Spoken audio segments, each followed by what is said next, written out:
The Nasser family has faced immense challenges. Lawrence, living with severe autism, required constant care. Despite their efforts, the strain grew. An impossible decision loomed. It was no longer safe for Lawrence to stay at home. A turning point has arrived. A story of sacrifice, resilience, and unwavering family bonds. This is the story of the Nassers. This is the story of Lawrence.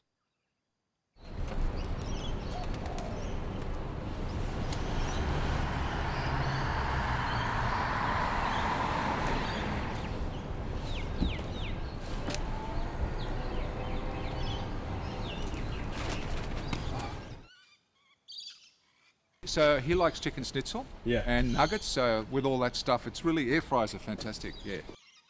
So whoever's cooking for him, his carer, it's easy to do it this because it's clean. Yeah. Rather than worry about oil and fry pans. Yeah, I love that. They'll still need that, but yeah. So he likes Channel 9 in the morning, so he can get it there, and if he wants to watch his streaming, he can do it there. He sleeps on this side. So facing this way, he'll be sleeping like that. And his head's there. Yeah, so therefore he gets out, so if that's okay. Which means TV goes here. Has he got the ice cream? Yes, it's in the fridge already in the staff room. Oh, so you've got that, that's why I'm rushing. So that's why don't rush. If you want, Norman can come back and get the computer. I'll get the computer, I'll set that up, and then you just come here and now, when do we need to meet with the support workers or not? Well, it'd be nice for you to meet them and you What can time ask do they all the come in? questions. Well, they're probably already here because I spoke to Sharon. Okay, so when I come back with the computer, I'll speak to That's them. right, yeah, because you can great. ask everything you feel, any questions you have, and you can feel comfortable. Today is the day that we're moving Lawrence. You feel anxious to make sure that everything's all done because of the fact that there is a 2 o'clock deadline for everything to be set up so that Lawrence comes in and is introduced to the place and so forth. So yeah, so that was quite, you just felt busy and just focused on getting things done so that, we met that deadline of having, everything in order and his place set up for him to come in and to start living there. I know, it's all happy, but that's okay. She can spend time. You have to drop something off to Dominique. Yeah, I may, but that should be okay. Hello. Denise, I just thought if you like to make it easier, I will come back and take Dominique's stuff. You bring the computer with Andre, and there'll be people. Okay. Keep anxious, baby. No, that's fine. Keep on coming. Okay, so leave what Dominique But you needs. don't trust me pulling off a damn computer.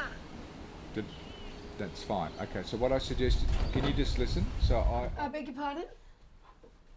I just wanted to show you what to... But remember, we can always add as we go along. Yeah, okay. So I'll just That's for the take... computer. I'll put it near the computer. See, this is the meds I don't want to forget. Yeah, that stays with me right now. I'll take this with me. And I'll put this frozen stuff. Shall I do that? No. All right. Keep it separate. Keep the water and that. This I'm going to put in my car, all right, the meds, because I want to give them to the staff. And there's oil. Because the story was always, yeah, we're going to do it. Yeah, we are going to do it. And everybody would say, well, why are you putting it off and why? And I'm like, but we're not putting it off. This is the process that we need to take to get Lawrence to be in his own house. It doesn't just happen by making a split decision, just saying we're going to do it and this is the date. It's not about timing, and it's about when it's ready, when the time is right. Sometimes when you make decisions, you know your gut feeling it's not time, or just discernment. With both of us, we were on both different pages because Norman wasn't happy to sort of have Lawrence move for a long while, and that's why we had the garage turned into a granny flat. This initially was going to be for Lawrence or Andre, because his brother also has autism, and they're like a year and 4 months apart. But because Lawrence presented to have more profound characteristics of autism and meltdowns, we thought we needed a space away from everybody else, but not leaving the home. So he could still be with us because we were still very attached and we knew he was attached.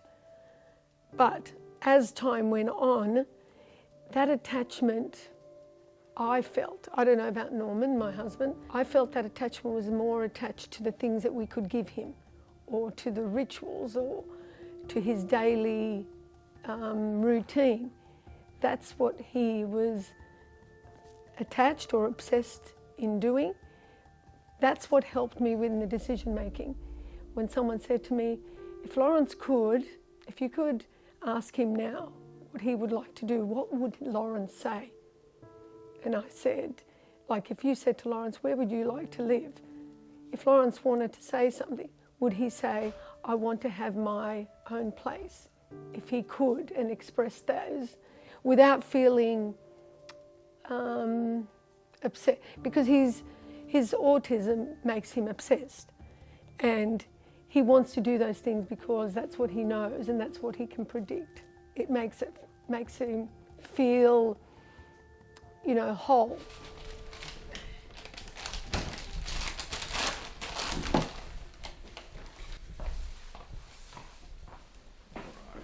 Samson, where are you?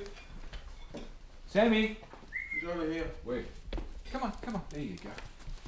There you go. Come and have some dinner. Breakfast.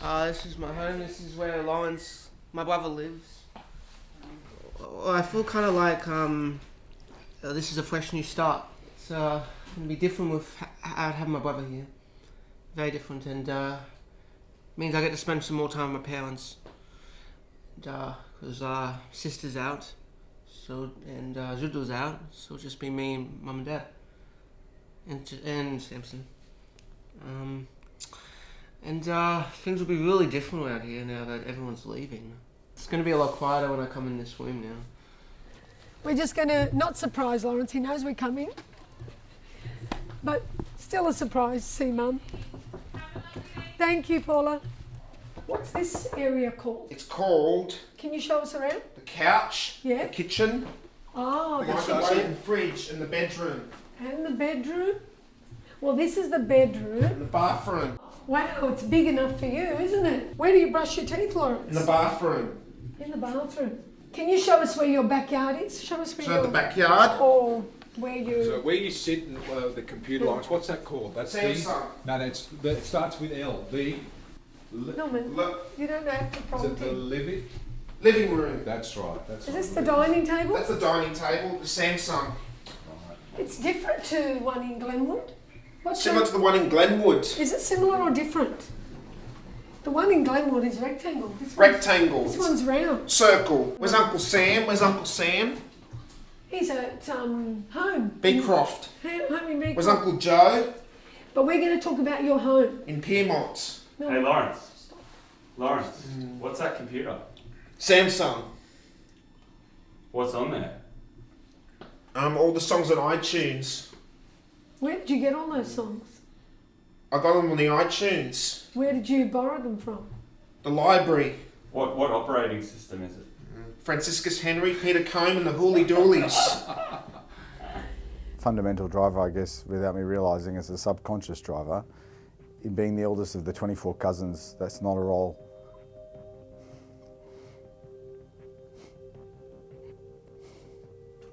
That's not a role I ever took lightly. It's a role that I've always really enjoyed. It was a beautiful family. So, being part of such a beautiful family, and then being able to be the eldest of that, of all the cousins, you want to take care of it.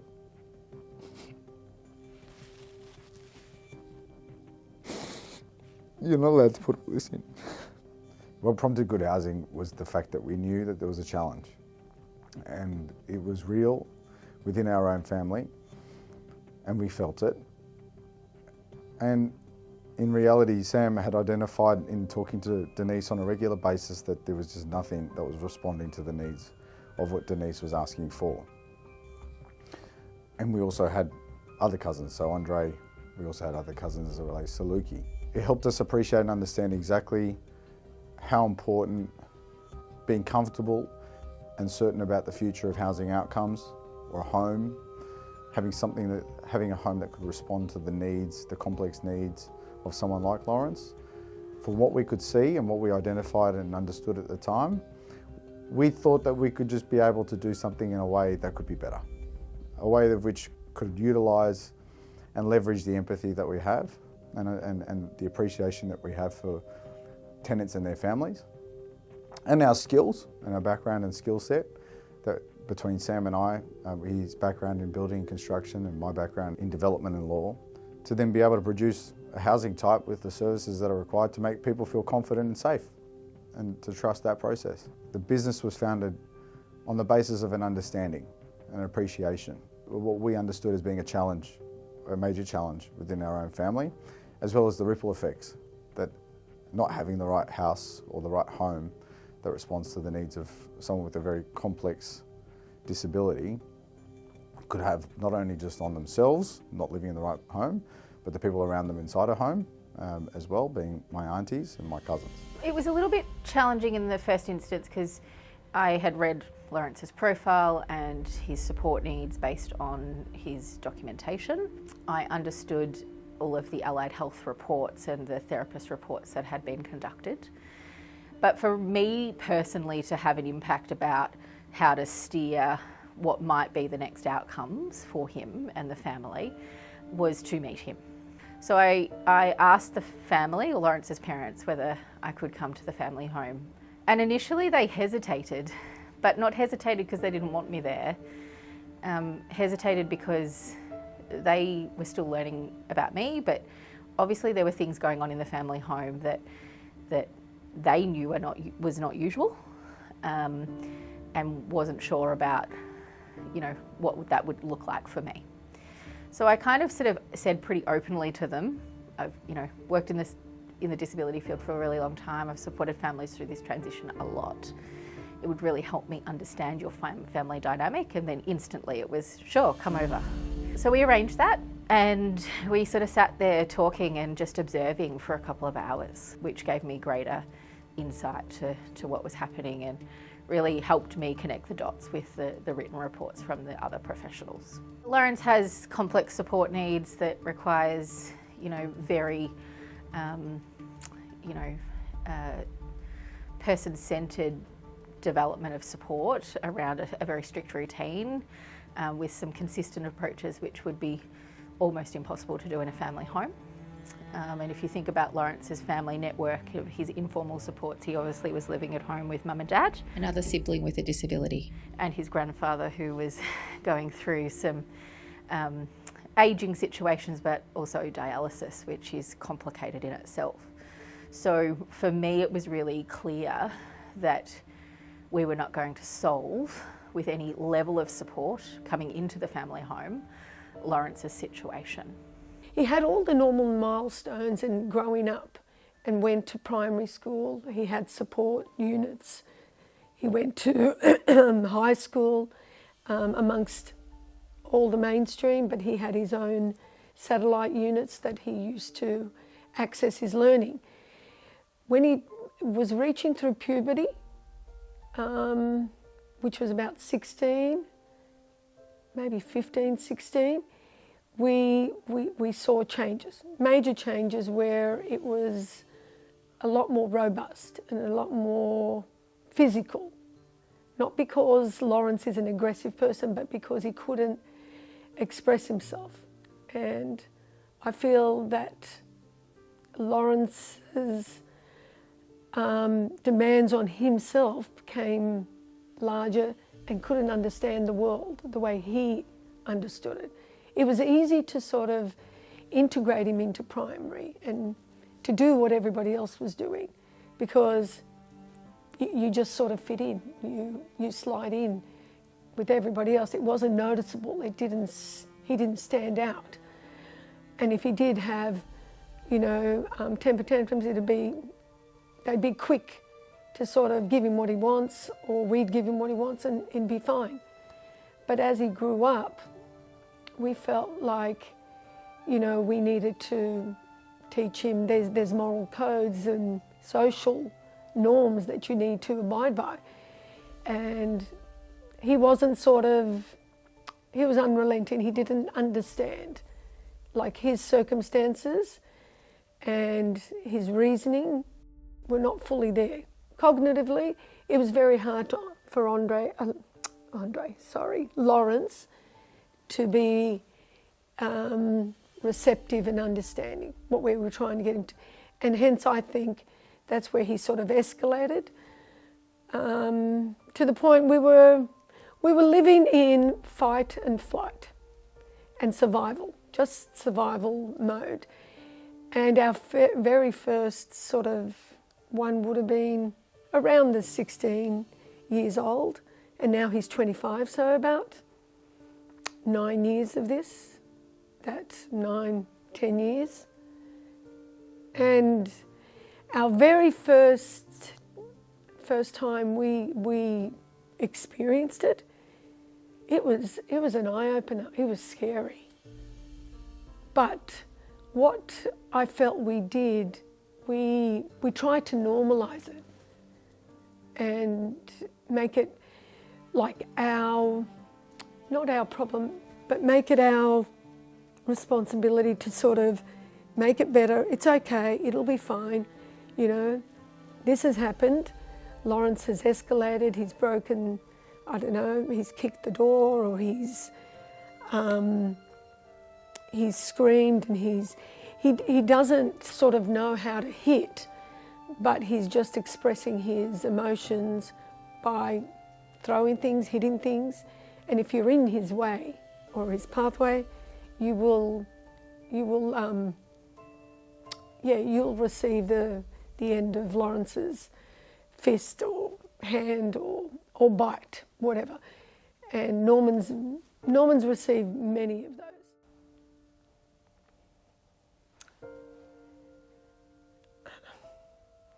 Sorry. It's, you know, when you're, so I can get in my words.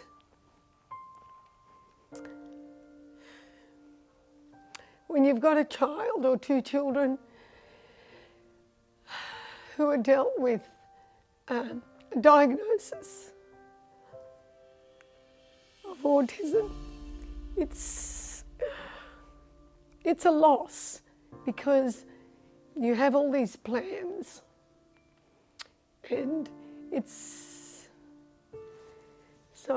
cruel because you're dealt these cards when you think you've got a healthy child, and thank God they're healthy, they're smart, they're intelligent, they read, they write, but it's not what you plan. Listen, say happy birthday, Luke. He's got a mouthful of food. Happy birthday, Luke. Where's Luke? Where's Lukey? There he is. People who have children with a disability are amazing people. They do amazing things 24 hours a day. Not discounting that other parents do all of those things as well, but it's a different challenge as a parent, I think, having a child with a disability and all living under the one roof. And they all have different sensory needs, and I was able to observe that. And so that's what made this impossible. That in fact you weren't going to meet Lawrence's need, but you were also not going to meet the other two children's needs either. With autism diagnosis, often sensory needs become the primary. Behaviour can be triggered by noise, lack of structure, lack of predictability. Both Lawrence's parents were still working, so any sort of variable in the routine become an escalation. And what I saw, even in the short period that I was in the family home, is that routine changed several times in the space of 2 hours. So if you think about that in a day, in a week, in a month, those things continue to perpetuate. I observed Lawrence be very, very calm, but as soon as that routine changed, for a reason, he didn't cope with that well, and he sort of began to escalate. That escalation looked, like raising his voice, pacing, and whilst he was able to be redirected on that day, as I understand it from both of his parents, is that 9 times out of 10 that was never successful, and they ended up in situations where they were locking themselves in bedrooms, him inside, them outside, vice versa, him running up and down the street, which, caused other safety concerns for the community and himself. You know, when he's escalated to that point, he's not hearing any words, he's not listening, he can't. So it's not because he's refusing, it's just that he can't hear anything. He's not responding. So often non-verbal actions in that situation helps de-escalate. But in a family environment where you've got two other adult children with disabilities who are asking why is he doing this and why is he doing this on repeat, his behaviour continued to escalate into dangerous situations where there were police, ambulance, multiple calls to emergency services for assistance. And some of which was done, from the parents, but some of which was done from neighbours as well, because they were really, really concerned.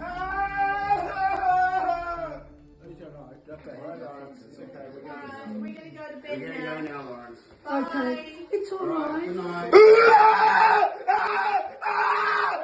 Lauren, you a good boy. It's okay. No, Lawrence.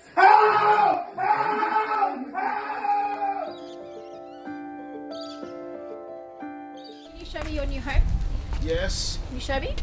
I haven't seen since you've moved to your new unit. Lawrence came down the driveway and was looking around to see who was around, what was around, and I think like most people, was very curious around to see what the property had to offer. And then he was more than happy to go into his villa and see his new home and explore his new home and see new things like new furniture, but also see his bed and very familiar things. So we're able to manage that balance between new and exciting, but also comfortable and familiar. So to manage that level of emotion, which we would all feel going into a new home, around trying to explore and be curious and to look around and see what a new world could offer. There's a real balance around parents and families providing informal supports and for how long that should go on for. Sometimes it does take a significant incident or crisis-like activity to get families, particularly parents, to understand that they can't do it continuously. I'm not a parent, but I've supported many parents to go through this process, so I feel like I've been on the journey with them. It goes against everything, this process goes against everything that they're about as a parent. When you have a child, I've had many parents tell me this, that when you have a child with no disability, you're a parent for life, you watch them grow, go to school, meet all the milestones, get married, have families of their own. But when you have a child with a disability, some of those milestones never get met. And that creates a level of, wanting to be the protector, keep them safe, keep them in the family unit forever, because that's where they belong. But what we do know is that some people don't need to be in the family home, and in actual fact live more fulfilled lives and happier lives outside of the family home. But it doesn't mean that they can't have family. It means that they can have family, mum and dad come to visit, mum and dad come and take me out, and actually just be mum and dad. And that in itself is a gift, because often parents with kids with disabilities are the carer, the mum, the dad, the punching bag. All of those things become their role, and that is hard. If you think about Lawrence, he's in his 20s. They've done this for a long time. It hasn't just changed because it's been in a crisis for some time. That has been the journey. And the sad story is that Lawrence and his story is not the only one. There are hundreds and probably thousands of this story across the country. But the important thing is that now that there is an NDIS that allows for proper assessment, a proper assessment of funding, and often people who have disability like Lawrence do need specialist disability accommodation, because it becomes, their 24-hour care becomes a 50-50 equation. So 50% of it is about where they live and what sort of environment that they live, so the bricks and mortar, and the other 50% becomes the care, the routine, the strict routine, the consistent approach, and it being a little bit more predictable. What's the name of the builders? Your uncle? Uncle Sam. And And your who cousin? else? Anthony. Uncle Sam and Anthony. Our whole intention, right from the outset when I founded this with my nephew Antony, was every intention was what can we do to help our own family members, including Lawrence. And I'm just so happy that we've come such a long way to get to the point where he's now moved into one of our homes, and he's getting to enjoy his normal life. The one thing about Lawrence that I absolutely love, he is the first one on our family group chat to remember everybody's birthday. And he always leaves beautiful messages for every single person on everyone's birthday. Nobody gets left out. And I think there's probably only one occasion, maybe one or two occasions, where I actually beat him or either myself or someone else in the family has actually beat him to sending a message out to the group chat. Now it's his birthday. This is such a big event for us. As a family, it's a big event because now it's our turn to repay the love and attention and the affection that he gives us. It's our turn to reflect that and give that back to him. So I'm really looking forward to celebrating it with him. In his own environment, in his happy environment, I'm absolutely happy, and I'm blessed that I'm here. I'm here to see the day that Lawrence gets to move into his own home and can live independently. Happy birthday, Lawrence. Happy birthday, Lawrence. Happy birthday. Hey. Give me a kiss. Give me a kiss. It's my birthday. Yeah. It's your birthday. Yeah, happy birthday, Dad. It's my birthday. Do you like all the messages the Nazis have been giving you? You've been getting Are it? you 16 years old? 26 years old. Wow, fantastic. 26, and I bought you your favourite cheesecake. This is a cheesecake for Lawrence. Sugar. And everybody has made a fantastic nibblies and surprise for you. Come and have a look inside. Come and have a look. Yes. So say all of us, and so say all of us, and so say all of us. For he's a really strong man, for he's a really strong man, for he's a really strong man. And so say all of us. That's right. Wow. Okay, just patient, Lawrence. We'll get some in a minute. Okay, just be patient, all right? Good boy. I'm going to put the candles on, all right? Can I saw a cell? Yeah, Yes, just told later. me he's going to take you at 6:05 or 6:15. What time are we going? I felt at peace because I didn't feel as guilty. Because the whole time leaving, not having communication with him in the beginning of this transition, Norman and I felt guilty not answering the phone calls, not seeing him, not talking to him, but sending him messages with workers. I felt that he's missing us, which I think he was, but I think he felt at home once he had predictability, once he had consistency, structure, which he had, and no one triggering him. And when I asked staff and I asked managers of AMS, they would say to me, we haven't had any outbursts or meltdowns. No one has triggered him. That's an awesome plus. That's success. Whereas at home it'd be once a week, maybe twice a week. Scary to say. At once it was maybe every day, so we had to sort of, redirect him, engage him, but that wouldn't work. I've definitely noticed increase in confidence, choice, freedom. He feels more carefree and able to sort of end a conversation and not repeat things.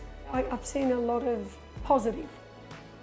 On our side too, there's been positive, where we've been freed up to be able to do things in the evenings when someone has to be home for Lawrence, or freed up in the weekends when we've got certain things to do, but then someone's got to watch Lawrence and be with Lawrence, and just to support him every day of the week. And my husband probably feels a big load off because he used to do the whole weekend, from morning to afternoon to evening. And now that AMS and Good Housing has set up a great environment for Lawrence with his own space, and continuing with the routine, the activities, Lawrence is still flexible. He's allowing change by having the team tell us, we've done this before, we know it's going to be hard for you, harder than it is for Lawrence. They were right. It was harder for us, and Lawrence, you know, he slotted in so well that it's melted our hearts. Norman and I feel, you know, blessed and thankful for every person at Good Housing, everybody at AMS, the managers, the team, support workers, every support worker that has helped Lawrence knows him. It's amazing. I'd like to, you know, extend my gratitude, thanks and appreciation on behalf of Norman and my family, thanking the whole team that has made this possible. Sam with his Good Housing, with Antony, Anisi, and the AMS team that's provided such great support workers. It's been amazing. Thank you from the bottom of my heart. Rolly too. What are you going to say, Lawrence? Go. Thank everyone for coming to celebrate this special occasion. We love you all. Yeah!